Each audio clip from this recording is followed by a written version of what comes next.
What's up, everybody? Michael Walsh here. So I got to do a follow-up video to the video I put out yesterday because it got some traction and it got a lot of responses in the comment section, but the responses are overwhelmingly from like mouth-breathing morons and these just like zero brain-celled Khamzat fans. So I got to do a follow-up because, you know, there were a lot of comments, but it was just the same three talking points over and over again because no one can have an original thought, apparently. Everyone just takes the same couple brief, digestible blurbs and just regurgitates them over and over again. But that fight was boring.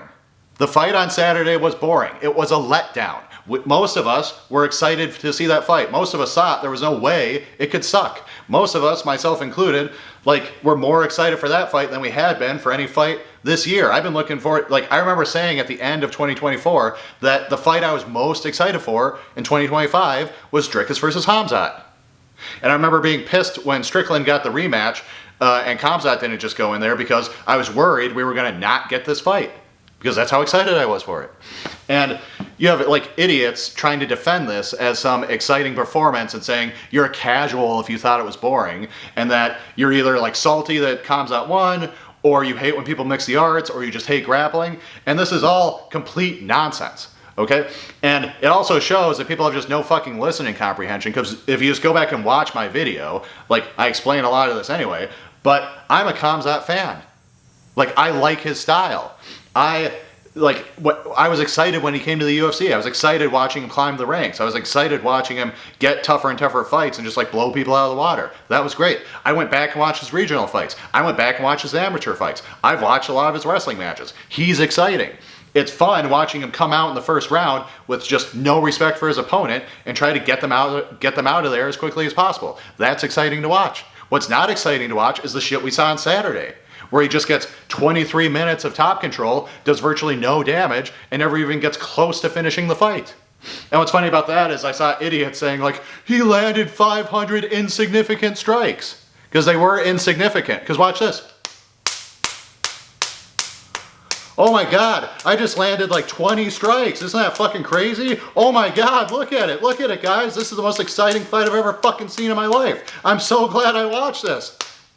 Idiots. Let's go back through history a little bit. Remember Roy Nelson? Before he was knocking people out, what he was doing is taking them down, because he had a jiu-jitsu background. He'd take them down, he'd get the crucifix, and he would just land these door-knocking, knock-on-wood punches that weren't doing any damage, but he would get stoppage victories because the ref would call it because the other guy wasn't intelligently defending himself. And thank God the ref didn't do that against Dricus, but, that is a thing. And these strikes that Khamzat were landing were no better than that. You know, this isn't about striking versus grappling because there's fun grapplers out there. Look up Kleber Koike Herbst. He's a Japanese, German, Brazilian fighter. That's why his name's like that. He fights in Ryzen. He's one of the most exciting submission grapplers you'll ever see. Look at Hideo Takoro. He's like a Japanese Justin Gaethje, except he's more of a grappler. All his fights are exciting. He's just constantly going for takedowns. He's constantly going for leg locks, going for arm bars. They're scrambling constantly. He's exciting. Look at Rumina Sato. He's another submission guy from back in the day. You know, flying submissions, everything you like. Look at Jared Brooks. He was a UFC flyweight. He's in one championship now. Virtually every fight he slams a guy. That's exciting. You know, and if you want more wrestling, watch Fedor Emelianenko. Watch Fedor's fight with Heath Herring. You know, that's a fight where you get a guy, takes the other guy down right away, constantly holding top position, cycling through different dominant positions, but landing just this vicious ground and pound. And the first round goes for 10 minutes because it's a pride fighting round. And Herring can't make it to the second because he's been beaten to a fucking pulp. That's exciting. Khabib Nurmagomedov, most of his fights were exciting. Even the ones that went to the decision, they were usually exciting because he was, landing ground and pound. He was going for submissions. He was steering the fight towards a finish. He wasn't just getting a dominant position and chilling out.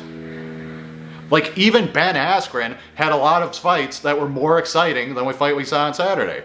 Look at Ben Askren's Bellator fights against Karl Amasu or against Andrei Koreshkov. Similar shit, Askren gets the takedown immediately. He's getting dominant positions. He's getting mount. He's getting side control. He's getting the back. He's getting top mounted crucifix. He's getting these positions on those guys. And Askren is not an athletic guy. He doesn't hit very hard. And he's fighting guys who have better bottom games than Drickus. He's fighting guys who are actually doing shit to try to escape that Drickus wasn't able to do. They're actually using technique to get out of these crucifixes, get out of these mount positions, etc. And yet, despite these two factors, Ben is beating the shit out of these guys, and he's getting finishes. Like, look at the Carl Amasu fight. Like, he beats him to a bloody pulp. You know, Ben Askren did that. That's exciting. That's grappling I want to see. I don't want to see this shit that Khamzat just did. Khamzat just did the equivalent of what every other boring Caucasus region wrestler does. This was just Movsar Evloev at middleweight. That's all this was. And no one likes Movsar Evloev. The guy is undefeated as well. The guy's like 9-0 in the UFC and he can't get a fucking title shot. And if you guys like this shit so much, like, where the fuck have you been? Like, where were you guys back when Jake Shields was around? Remember when Jake Shields won these, like, boring split decisions over Martin Kampman and over Tyron Woodley? Like, where were you guys when Jilton Almeida just sat on top of Derek Lewis for 5 rounds? Where were you then? Where were you guys when Kamaru Usman just held Jorge Masvidal up against the fence and stomped on his feet for 5 rounds? Where were you then? You know? Like, apparently you only like this when you're I smash everybody, brother, undefeated guy does it. Like, then it's fun, but when everyone else does it, it's trash, because it is. And it's not about striking versus grappling, because there's boring striking matches. There's striking matches that everyone gets excited for, and then they fucking disappoint everybody, and it's okay to call it out for that. Like, remember when Francis Ngannou fought Derek Lewis and we were all hyped and then it fucking sucked? Remember when Darren Till fought Wonderboy and we were all hyped and then it fucking sucked? Like, remember when Nick Diaz fought Carlos Condit? And that fight wasn't even that bad, but we expected a war, and Carlos Condit came out, he was playing it timid, he's low kicking, and he's landing these peppering shots, and he's just circling away the whole time. Nick's getting frustrated, and even though Carlos won, we all threw him under the bus for it because it was fucking lame. You know, so it's not about striking versus grappling, it's not about mixing the arts, and it's not about hating on Khamzat, it's about appreciating fun fights and not liking horse shit.